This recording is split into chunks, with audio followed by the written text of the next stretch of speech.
Kabar buruk guys, PSSI didenda 400 juta rupiah dan pengurangan kuota penonton ketika Indonesia menghadapi Cina nanti di bulan Juni. Hal ini adalah imbas dari diskriminasi dari beberapa oknum penonton di Stadion GBK beberapa waktu lalu ketika Indonesia menjadi tuan rumah ketika menghadapi Bahrain. Dan saat lagu kebangsaan Bahrain berkumandang, ada beberapa oknum yang mencemooh Bahrain. Dan itulah impactnya. Gara-gara netizen ber-IQ 78 kita malu, kita kena hukum guys. Jadinya kita didenda 400 juta, hampir setengah M, dan pengurangan kuota penonton 15% dari total 77.000 penonton di GBK. Lebih spesifik lagi, 15% itu akan diambil dari nanti penonton yang berada di zona utara dan selatan, di mana tempat Ultras dan La Grande biasa berkumpul. Tapi ada kabar baiknya, kita tetap bisa mendapatkan kuota 100% asalkan kuota 15% ini diisi oleh komunitas anti diskriminasi. Dan nantinya ketika pertandingan membentangkan poster atau spanduk anti diskriminasi.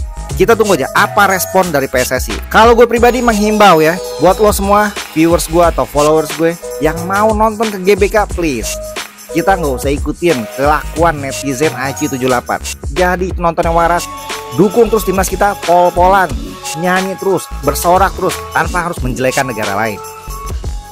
Oke? Paham ya? Gimana guys? Komentar tentang keputusan FIFA ini. Komentarnya sikat.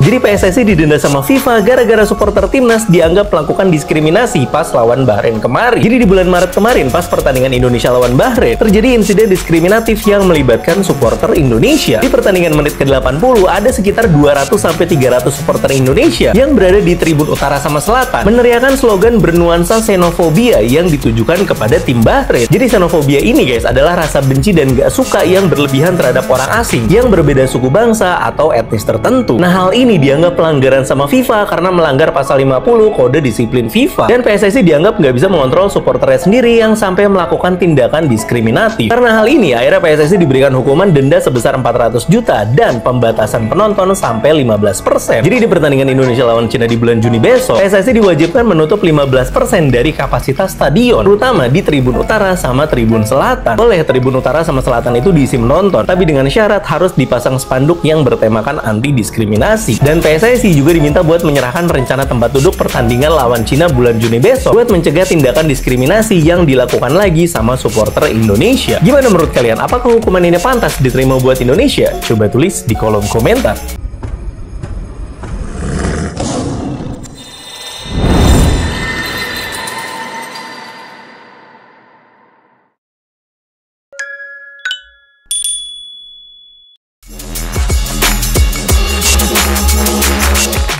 Dalam dunia sepak bola internasional, emosi di tribun kadang menjadi cermin dari semangat nasionalisme yang membara.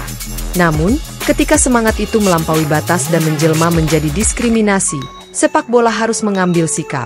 Itulah yang kini sedang dihadapi timnas Indonesia, yang harus menanggung sanksi berat dari FIFA akibat ulah sebagian kecil pendukungnya dalam laga kontra Bahrain di ajang kualifikasi Piala Dunia 2026. Ironisnya, peristiwa ini menjadi perhatian serius dari luar negeri, termasuk media Vietnam. Laga Indonesia versus Bahrain pada 25 Maret 2025 di Stadion Utama Gelora Bung Karno, SUGBK, sejatinya berjalan cukup panas. Namun insiden yang terjadi pada menit ke-80, saat sekitar 200 hingga 300 supporter Indonesia melakukan tindakan diskriminatif terhadap pemain Bahrain, langsung menjadi perhatian dunia. FIFA tidak tinggal diam. Dalam rilis resminya, Badan Tertinggi Sepak Bola Dunia itu menyatakan bahwa PSSI bertanggung jawab atas perilaku pendukung timnas Indonesia. Hasilnya, denda sebesar 400 juta rupiah dijatuhkan kepada PSSI, dan yang lebih signifikan, FIFA memerintahkan agar jumlah penonton di SUGBK dikurangi sebesar 15% untuk laga kandang berikutnya. Meski terdengar sederhana, pengurangan kapasitas stadion justru bisa menjadi pukulan telak bagi skuad Garuda. Dalam laga hidup mati melawan Cina pada 5 Juni 2025 nanti, dukungan penuh dari publik SUGBK bisa menjadi faktor kunci. Dan kini, atmosfer megah SUGBK terancam tak utuh. Tak butuh waktu lama, kabar sanksi tersebut menyebar ke berbagai penjuru Asia, termasuk ke Vietnam. Media olahraga ternama Vietnam, The Thao 247 VN, langsung merespons dengan tajuk tegas, FIFA beri Indonesia hukuman berat di kualifikasi Piala Dunia 2026. Dalam artikelnya, mereka menyoroti bahwa FIFA telah menjatuhkan sanksi kepada Indonesia akibat tindakan diskriminatif fans dalam pertandingan melawan Bahrain. Tidak hanya menyampaikan fakta, artikel itu juga mengulas dampak potensial dari sanksi tersebut terhadap perjuangan timnas Indonesia menuju babak keempat kualifikasi. Menariknya, alih-alih menyambut hukuman tersebut sebagai pantas, media Vietnam justru menunjukkan nada simpati.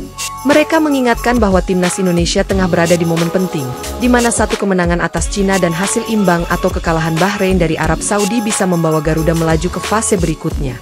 Padahal timnas Indonesia punya harapan besar terhadap mimpinya berlaga di Piala Dunia, tulis The Tao 247 VN. Hukuman ini datang pada momen yang tidak tepat. Bagi banyak tim di Asia Tenggara, SUGBK adalah tempat yang menakutkan. Gemuruh lebih dari 80.000 supporter, sorak-sorai yang menggelegar, koreografi megah, dan nyanyian Garuda di dadaku adalah tekanan psikologis tersendiri bagi lawan-lawan timnas Indonesia. Namun kini, dengan pengurangan 15% kapasitas stadion, suasana itu berisiko kehilangan gregetnya.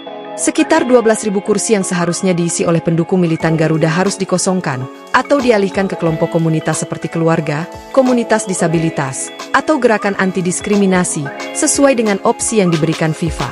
Arya Sinulinga, anggota Exco PSSI, menyatakan bahwa pihaknya masih punya ruang untuk mengatur siapa yang akan menempati 15% kapasitas yang dipotong itu. Kita harus memberikan rencana tempat duduk 10 hari sebelum pertandingan kepada FIFA. Tapi mereka memberi kelonggaran. Misalnya, tempat itu bisa diisi oleh komunitas anti-diskriminasi atau keluarga.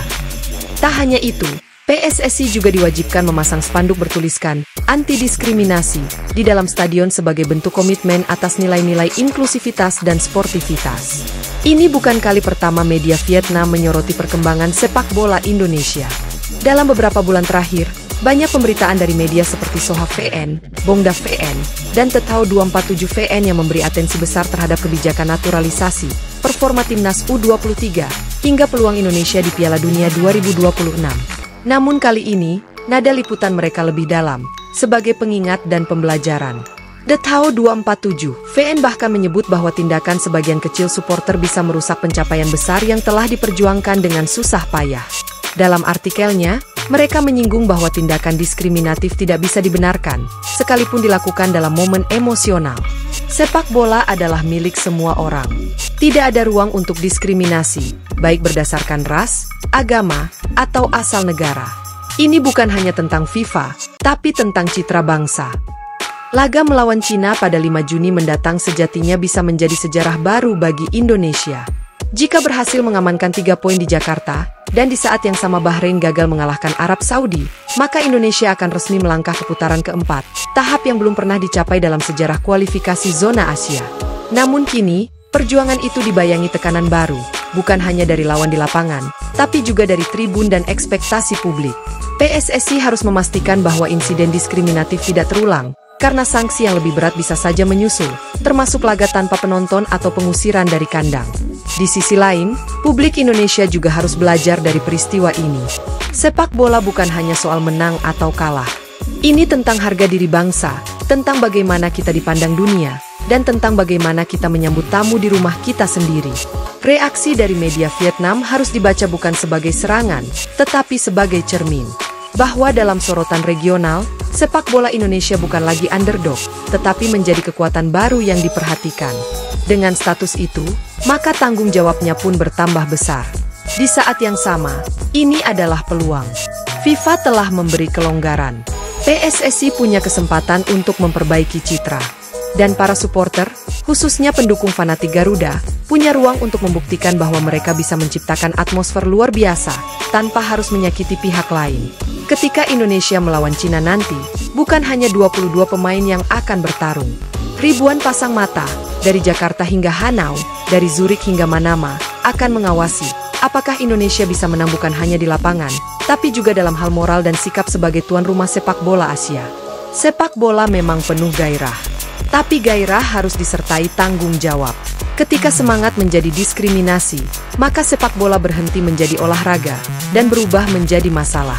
Dan dalam dunia sepak bola modern, tak ada tempat untuk diskriminasi, hanya ada tempat untuk prestasi, persahabatan, dan kebanggaan nasional yang beretika.